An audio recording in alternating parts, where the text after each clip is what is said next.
General. Boa noite a todos que nos ouvem. É isso aí, estamos aí em tempos de Covid, a minha voz está até meio abafada aqui assim, porque em respeito aos demais, a gente, apesar de estarmos imunizados, estamos usando a máscara. É bom que a gente está protegendo também as demais pessoas. O senhor teve medo da doença?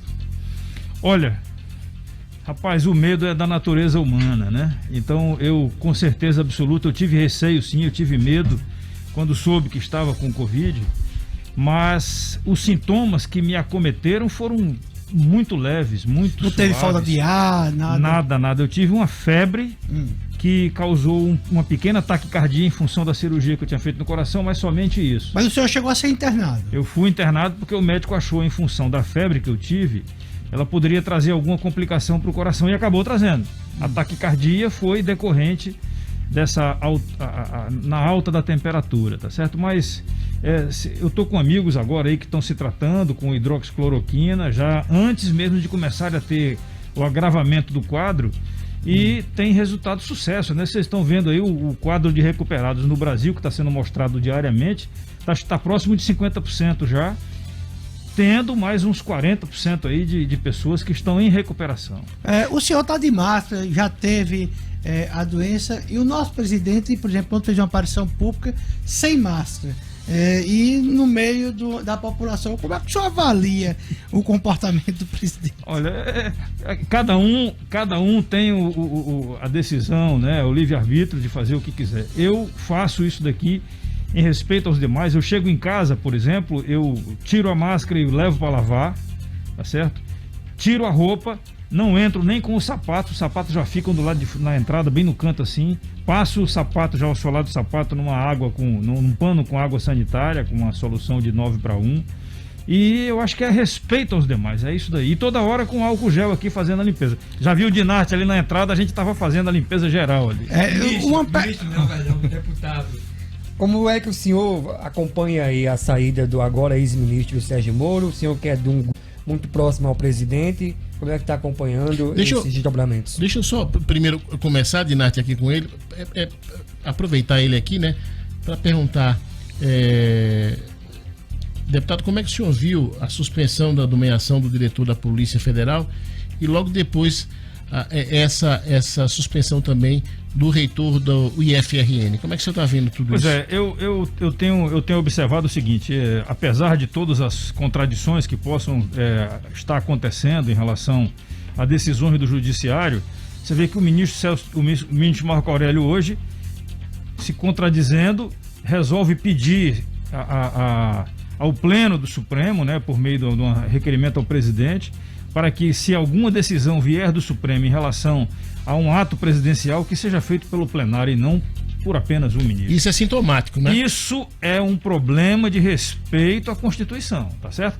A decisão monocrática acaba depois, eu fiz um Twitter dizendo claramente isso daí. Os ministros que estão dando essas decisões são advogados de partido, porque eles chegaram lá porque foram advogados de partido. Estão dando decisões que são decisões talvez muito mais com cunho político e não com uma decisão em cima de um processo da justiça. Em relação à situação do IFRN, eu queria deixar muito claro, cumprimentando aí o professor Josué e todos os outros que estão compondo a equipe dele, o que aconteceu lá está dentro da lei, é uma norma interna e uma lei também que é respaldada. Ele é indicação sua?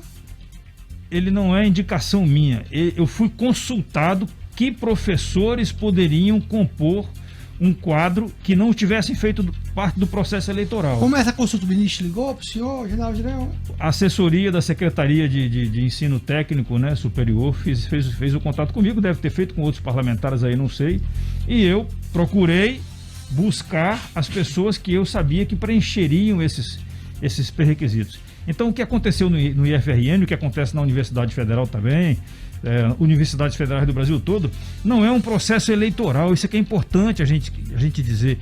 O processo feito é uma consulta, porque decorrente da consulta é montada a lista tríplice, e essa lista tríplice vai para aprovação do presidente. Várias vezes, inclusive nos governos anteriores aqui, que eu não gosto nem de dizer o nome para não me complicar aqui, mas os governos anteriores, antes do Bolsonaro, teve nomeação lá que a mulher que governava, tá certo, não nomeou o primeiro, nomeou o terceiro. é poder discricionário, da competência do presidente da República. Então, isso daí não é problema. Eu acho que a gente tem que fazer, nós temos que olhar o Instituto para frente, o Instituto para atender as necessidades.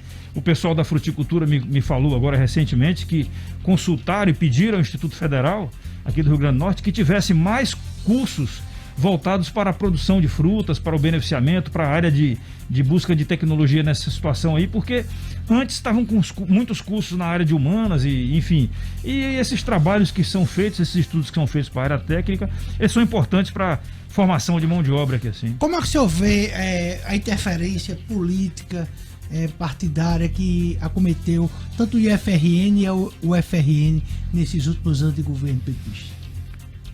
Olha, eu digo o seguinte, desde mesmo antes de nós termos um processo de redemocratização no Brasil, a penetração de ideias, de ideologias de esquerda, ideologias voltadas para um processo democrático muito pequeno ou quase nulo, estímulos e endeusamento de governos que praticavam e que continuam praticando alguns, como por exemplo a Venezuela, praticando um antidemocracia, tá certo? Então, isso daí realmente me preocupou muito, e o reflexo desse negócio é que, por exemplo, no começo do ano passado, nós fomos participar de um evento aqui na Universidade Federal, um evento promovido pela Universidade Federal e pelo Instituto Federal, e não me queriam deixar falar, tá certo? O senador Stevenson também teve dificuldade de falar e não nos queriam deixar falar.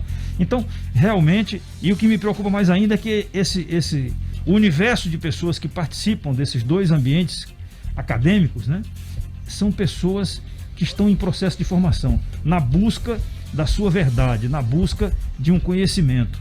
E a indução, às vezes, feita por professores, ela não é saudável para a mente dessas pessoas, desses jovens, desses futuros profissionais. Mas eu tenho uma dúvida. Eu concordo que há muita radicalização, que a academia hoje é dominada por um grupo ali mais à esquerda.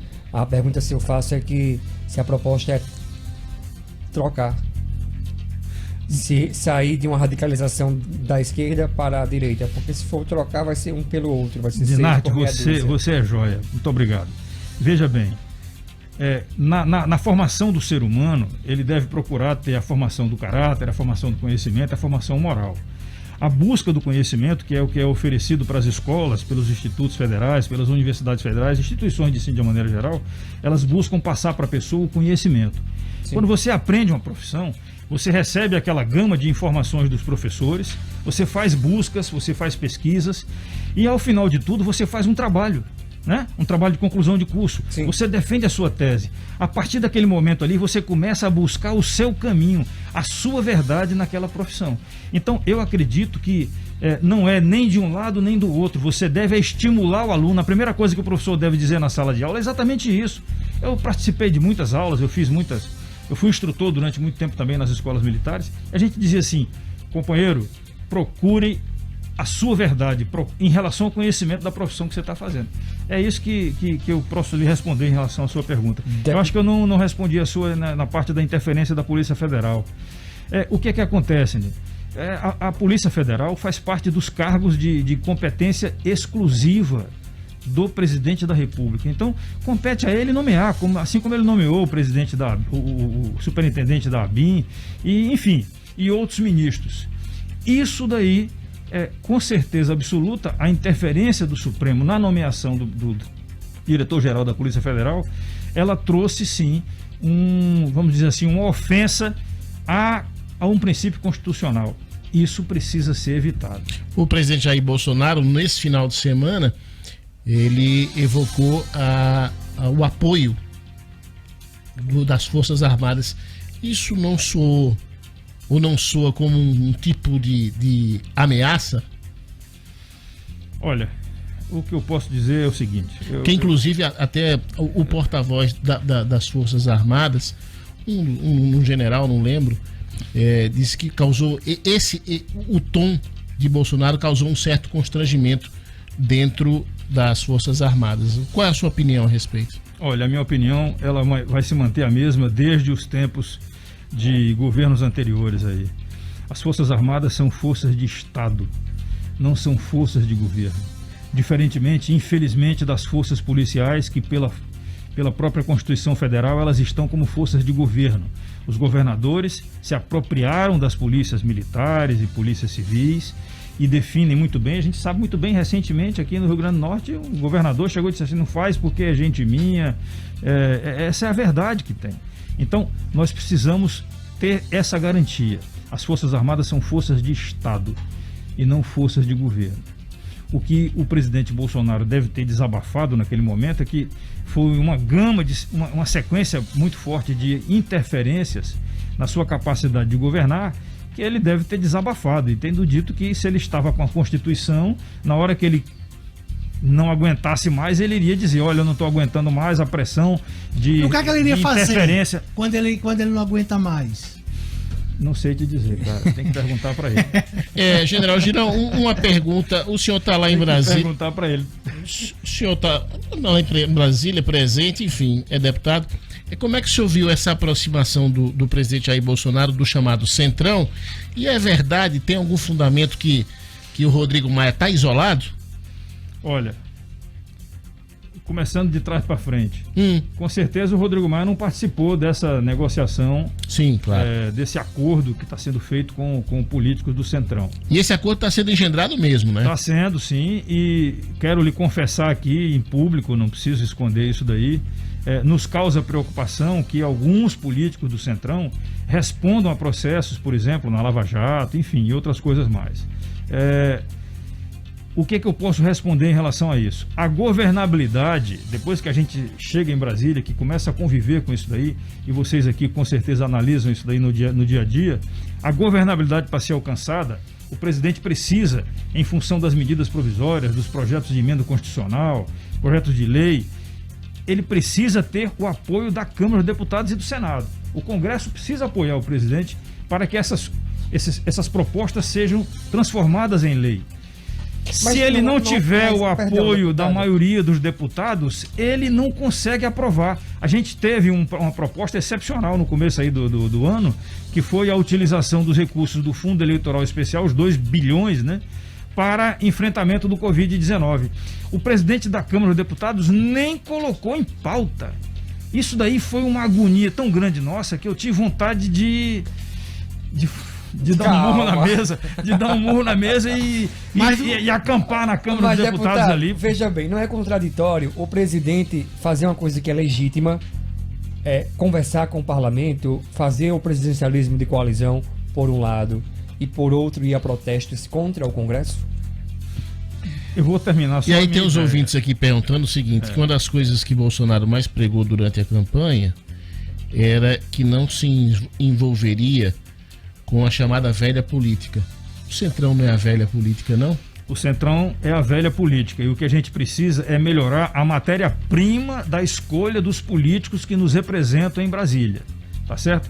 Eu já recebi críticas de pessoas que disseram que votaram em mim, que não voltam mais porque eu fiz isso, eu fiz aquilo e não era aquilo que eles queriam. Eu continuo insistindo de que a gente está fazendo aquilo que a gente se propôs a fazer quando da campanha.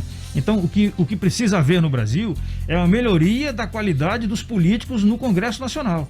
Porque o Bolsonaro está conversando e dialogando e negociando com esses políticos. Agora, com certeza absoluta, ele não está negociando recursos dos ministérios, como se fazia antigamente. Vocês estão lembrados do termo porteira fechada. O cara entregava o ministério com todos os recursos do ministério e todos os cargos. O que está sendo feito agora, os recursos dos ministérios estão sendo administrados por meio do ministro da Economia. Paulo Guedes está sendo muito rigoroso nisso daí, e com certeza é a gestão pública somente, sem envolver essa quantidade de desvios de dinheiro que tinha muito aqui, a gente sabe disso. Como é que o senhor vê a disputa do ministro aqui potiguar, Rogério Marinho, com o Paulo Guedes? Como é que o senhor vê essa briga dos juízes? Olha, eu espero que eles se acertem, cara. Espero que eles se acertem, porque o ministro Rogério Marinho está com uma pasta altamente importante. Aquela minha frente parlamentar em prol do semiárido que nós criamos aí, falamos aqui o ano passado, ela está vinculada assim ao ministério dele, e a gente precisa com isso trazer mais segurança para o estado do Rio Grande do Norte na parte hídrica, alimentar, né, na parte de infraestrutura. E eu espero que o ministro Rogério Marinho consiga neutralizar essa discussão. Recebe bem o senhor? Tem um contato tranquilo com o Rogério? Eu tenho um contato tranquilo. Eu sempre tive um contato tranquilo com ele, mesmo antes dele ser ministro, tá certo? Ele está com uma pasta, está organizando essa pasta. Realmente, eu fiz uma crítica à pasta que ele assumiu, dizendo que eu lamentei quando eu vi o plano de desenvolvimento do Nordeste, que foi concluído na Sudene o ano passado, e vi que o Rio Grande do Norte apareceu 2 vezes só no plano, uma vez referente ao Oiticica, outra vez referente à Reta Tabajara, que são obras que já estão sendo feitas. Eu queria que o plano de desenvolvimento do Nordeste tivesse colocado, era que mais obras nós teremos para o futuro do Rio Grande do Norte. Porque assim eu vi em relação ao Ceará, Bahia, Pernambuco, até Alagoas também, sendo muito bem aqui em Oados. Então, é uma pasta importante, a gente precisa sim, agora nesse Plano Brasil, que está sendo feita a gestação desse plano lá na Casa Civil. Na verdade, a coordenação da gestação do Plano Brasil é na Casa Civil, mas o plano é uma juntada de informações de todos os ministérios. Olha, para falar em Rogério Marinho, do ministro Rogério Marinho, ele acabou de indicar o empregado, ele acabou de indicar um tucano do Ceará para comandar a Sudene. Ele é Marinho, o Rogério Marinho, como a gente sabe, ele é filiado ao PSDB. Ele nomeou hoje o ex-deputado Raimundo Gomes de Matos, do PSDB do Ceará, diretor de Planejamento e Articulação de Políticas da Sudene. Raimundo Matos foi deputado por 5 mandatos e não conseguia se reeleger desde 2018. Deputado, eu estava aqui vendo aqui o histórico do senhor no Twitter sobre o ex-ministro Sérgio Moro. É um histórico bem interessante, mas certamente deve ter mudado. Eu vou perguntar para o senhor exatamente sobre isso. Como é que o senhor recebeu a atitude do ex-ministro Sérgio Moro? Qual é a palavra? É decepção? É traição? Se o senhor o entende, o compreende? Como é que o senhor está vendo essa Muito obrigado, Renato, por me seguir no Twitter também. General Girão. Eu sei que todo mundo. Mas deixa eu lhe dizer, realmente você falou a palavra que eu enquadro, que é decepção. O ministro Moro foi o ex-ministro Moro foi um excelente juiz, conseguiu destravar uma situação de uma investigação muito forte envolvendo uma quadrilha realmente que tinha se apossado do poder, que fez o mensalão do PT e depois fez o petrolão.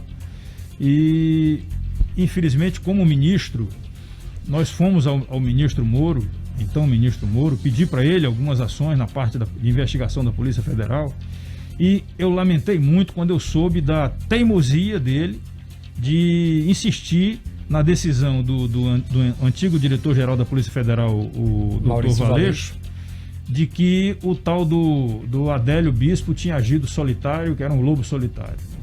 Mas é um absurdo isso daí, porque um cara que não tinha nada, que não tinha emprego, que não tinha dinheiro, que não tinha nada, de repente o cara viajar para lá e para cá de avião, ter computador, ter laptop, ter celular. Mas, deputado, porque os advogados do presidente Bolsonaro, por exemplo, não recorreram da sentença da justiça? Não sei te dizer, cara. Eu só sei. Assim, não. Porque hoje eu vejo com muita preocupação essas críticas, porque o ambiente que teria que se resolver isso foi do judiciário, e nem os próprios advogados de Bolsonaro recorrer da decisão. Eu posso fazer uma pergunta para você? Não, pode, mas assim, você acredita que o Adélio Bispo era um lobo solitário que agiu sozinho? Eu acredito, juro ao senhor. E como é que ele se pagava? Eu não sei. Aí é a questão, eu tô aqui. Então a sua resposta tem explicações que precisam acontecer. General Girão, eu queria aqui agradecer mais uma vez a sua presença aqui no Jornal das 6. Muito obrigado. É sempre muito bom bater um papo com o senhor. Só porque eu fiz a pergunta? Você... Não, absolutamente. Você tem mais alguma coisa para falar? Não, eu queria dizer para vocês o seguinte, que eu acho que a gente cresce, nós precisamos crescer como sociedade. A sociedade brasileira precisa sim buscar o seu caminho, precisa buscar um princípio de calmaria. Nós estamos vendo aí uma pandemia no mundo todo, e o único país do mundo, nem a Coreia do Norte, que ninguém sabe se o cara está vivo ou morto, o único país do mundo que está sofrendo essa crise política, essa crise de instituições, é o Brasil. Tá certo? Então, eu lamento muito isso daí, eu não queria estar na pele de nenhum governador. Uma última perguntinha para o senhor, já que o senhor falou nisso, que é um dos únicos países que estão sofrendo com essa crise, além da pandemia, essa crise política. O senhor não acha que tem muita culpa do nosso presidente Jair Bolsonaro, não? Sua opinião? Olha, nós sabíamos que não seria fácil. Sim. Quando ele assumiu, a gente sabia que não seria fácil. Não está sendo fácil e não será fácil. Eu espero que ele tenha saúde para poder aguentar todas as pressões que ele tem recebido no dia a dia ali, em função dos ataques que ele sofre. Já são mais de 30 processos de impeachment que tem na mesa do presidente 38, da Câmara, né? E a gente espera que o Brasil possa caminhar. Com essa pandemia, nós paramos o Congresso Nacional praticamente. O que está sendo votado agora é só o que interessa ao Rodrigo Maia e mais ligado ao Covid. Os grandes projetos estruturantes para o Brasil não serão colocados na pauta na Câmara dos Deputados esse ano. Por quê? Porque agora vai terminar junho, julho, com o Covid ainda mexendo com a gente, nos limitando. Agosto, setembro, a eleição vai ter que acontecer, outubro, novembro, dezembro. Aí não se vota mais nada. Então esse ano, aquelas reformas que a gente pensava na reforma tributária, reforma administrativa, reforma política, elas vão ficar já para 2021. Então é lamentável que a gente tenha essa instabilidade, e eu não tenho dúvida de dizer que se eu tivesse na pele do Bolsonaro, eu acho que também a coisa seria muito complicada. General Girão, muito obrigado mais uma vez, um grande abraço. Obrigado pelo espaço aí, forte abraço, boa noite para vocês e, por favor, usem máscaras. Mas a gente usa. Está certo. Mas o problema é que no ar fica mais difícil aqui pra gente usar.